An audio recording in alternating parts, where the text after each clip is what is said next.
Okay ಅಂದ್ಕೊಂಡೆ like quit ಮಾಡೋಣ ಅಂತ. ಕ್ವಿಟ್ ಅನ್ನೋದಕ್ಕಿಂತ ಲೈಕ್ ಕಾಂಟೆಂಟು ಬಂದಾಗ ಮಾತ್ರ ಹಾಕೋಣ, ನಾವೇನಾದ್ರು ಸ್ಕ್ರಿಪ್ಟೆಡ್ ಮಾಡೋಣ ಅದರೆಲ್ಲ ಅಂದ್ಕೊಂಡೆ. ಬಟ್ ಆಮೇಲೆ ಅನ್ನಿಸ್ತು ಸೊ ಇವತ್ತು ವ್ಲಾಗ್ ಹಾಕಬಾರ್ದು ಅಂದ್ಕೊಂಡೆ. ಫಕ್ಡಪ್ ಆಗ್ಬಿಡೋದೆ ಬಾಯ್ಸ್, ಫಕ್ಡಪ್ ಆಗ್ಬಿಡೋದೆ. ಒಂದಿನ ಏನೂ ಮಾಡಿಲ್ಲ ಅಂದರೆ ತಿರ್ಗೋದ್ರೆ ನಾಳೆ ಮಾಡಬೇಕು ಅನ್ಸಲ್ಲ. ಸೊ ವ್ಯೂಸ್ ಬರ್ತಾ ಇಲ್ಲ ಹಂಗಂತ ಡಿಮೋಟಿವೇಶನ್ ಆಗಿ ಬಿಟ್ಬಿಟ್ರೆ ಇಟ್ಸ್ ಲಾಸ್ಟ್ ಸ್ಟೆಪ್ ಅನ್ಸುತ್ತೆ. ಸೊ ಸಪೋರ್ಟ್ ಮಾಡ್ರಪ್ಪ, ಸಬ್ಸ್ಕ್ರೈಬ್ ಮಾಡ್ಕೊಳ್ಳಿ. ವ್ಯೂಸ್ಗಳು ಬರ್ತಾರ ದಟ್ಸ್ ಫೈನ್, ಬಟ್ ನಾನು ಬಿಡ್ತಾರ ಬ್ಲಾಗ್ ಮಾಡೋಣ. ಸೊ ಹಾಯ್ ಎಲ್ರಿಗೂ ನಮಸ್ಕಾರ, ಮತ್ತೊಮ್ಮೆ ವೆಲ್ಕಮ್ ಬ್ಯಾಕ್ ಟು ಸುದ್ ಬ್ಲಾಗ್ಸ್ ಕನ್ನಡ. ನಾನಂತ ಸೂಪರಾಗಿ ನೀವು ಸೂಪರಾಗಿ ಇರೋ ಅಂತ ಅನ್ಕೊಂತೀನಿ. ಚೆನ್ನಾಗಿರಿ. ಇವತ್ತೇ ಲಾಸ್ಟ್ ರೂಮ್ ನೀವು ನೋಡ್ತಾ ಇದ್ರೆ ನೋಡ್ಕೊಬಿಡಿ.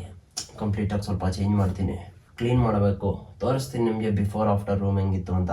ಬಿಕಾಸ್ ಏನು ಗೊತ್ತಾ, ಇಟ್ಸ್ ಲೈಕ್ ಕ್ಲೀನಾಗಿಲ್ಲ ಅಂದರೆ ತಾಯಣೆಗೂ ಕೆಲಸ ಮಾಡಬೇಕು ಅನ್ಸಲ್ಲ. ತುಂಬ ಅಂದ್ಕೊಂಡೆ ಇವತ್ತು ಬೇಡ ಬಿಡು ಬ್ಲಾಗ್ ಮಾಡೋದು ಬೇಡ ಬಿಡು ಅಂತ. ಬಟ್ ಆಮೇಲೆ ಅನ್ನಿಸ್ತು ಏನಕ್ಕೆ ಸ್ಟಾರ್ಟ್ ಮಾಡಿದೆ ನಾನು ಅಂತ. ಬಿಕಾಸ್ ಏನಾದರೂ ನೀವು ಕ್ವಿಟ್ ಮಾಡ್ತೀರಾ ಅಂದಾಗ ಏನಕ್ಕೆ ನೀವು ಅದನ್ನ ಸ್ಟಾರ್ಟ್ ಮಾಡಿದ್ರೆ ಅನ್ನೋದನ್ನ ಜ್ಞಾಪನಿಸ್ಕೊಳ್ಳಿ. ಒಂದ್ಸತಿ ಮಾಡೇ ಮಾಡ್ತೀರಾ ತಿರ್ಗು. ಬಿಕಾಸ್ ಕನ್ಸಿಸ್ಟೆನ್ಸಿ ಒಂದ್ಸತಿ ಬ್ರೇಕ್ ಆಗಿಬಿಟ್ರೆ ಇಟ್ಸ್ ಲೈಕ್ ಫಕ್ಡ್ ಅಪ್ ಅನ್ನೋ ಥರ. ತಿರ್ಗೂ ಕನ್ಸಿಸ್ಟೆನ್ಸಿ ಮೇಂಟೈನ್ ಮಾಡೋಕ್ಕಾಗಲ್ಲ. ನೋಡಿ ಇನ್ನೂ ಇಷ್ಟು ಪ್ರಾಜೆಕ್ಟ್ಸು ಎಡಿಟ್ ಆಗಿರೋವೆಲ್ಲ ಹಾಕಾಗಿದೆ ಆಗಲೇ. ಸೊ ಲೈಕ್ ಯಾವ ಥರ ವ್ಲಾಗ್ಸ್ ಬೇಕು, ಡೈಲಿ ವ್ಲಾಗ್ಸೇ ಮಾಡೋಣ ಅಂದರೆ ಡೈಲಿ ವ್ಲಾಗ್ಸ್ ಮಾಡೋಣ, ಇಲ್ಲಾಂದರೆ ಲೈಕ್ ಗಾಡಿಗಳು ರಿವ್ಯೂ ವ್ಲಾಗ್ಸ್ ಬೇಕು ಅಂದರೆ ರಿವ್ಯೂ ವ್ಲಾಗ್ಸ್ ಮಾಡೋಣ. ನೀವು ಹೇಳಿ, ನೀವೇನು ಕೇಳಲ್ಲ, ನೀವೇನು ಹೇಳಲ್ಲ. ನನ್ನ ಇಷ್ಟ ಬಂದಂಗೆ ನಾನು ಪೋಸ್ಟ್ ಮಾಡ್ಕೊಂಡ್ರೆ ಅದಕ್ಕೆ ಬೆಲೆ ಇರಲ್ಲ. ಸೊ ನೀವು ಹೇಳಿ ಯಾವ ಥರ ವ್ಲಾಗ್ಸ್ ಏನು ಅಂತ. ಇದು ಶಾರ್ಟ್ ವ್ಲಾಗ್ ಆಗಿರುತ್ತೆ because it's not about quitting. ಏನೋ ಒಂದು ಪೋಸ್ಟ್ ಮಾಡ್ಕೊಂಡು ಹೋಗ್ತಾ ಇರೋಣ. ಏನಂತೀರಾ?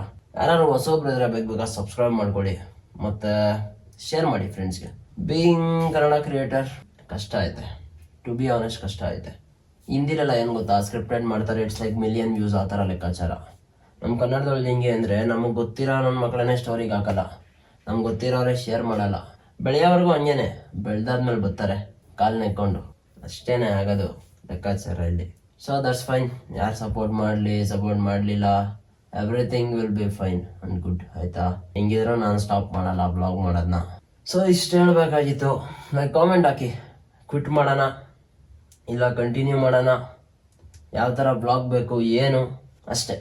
ಇಷ್ಟು ಹೇಳೋಕ್ಕೆ ಇಷ್ಟಪಡ್ತೀನಿ. ಓಕೆ ಬಾಯ್.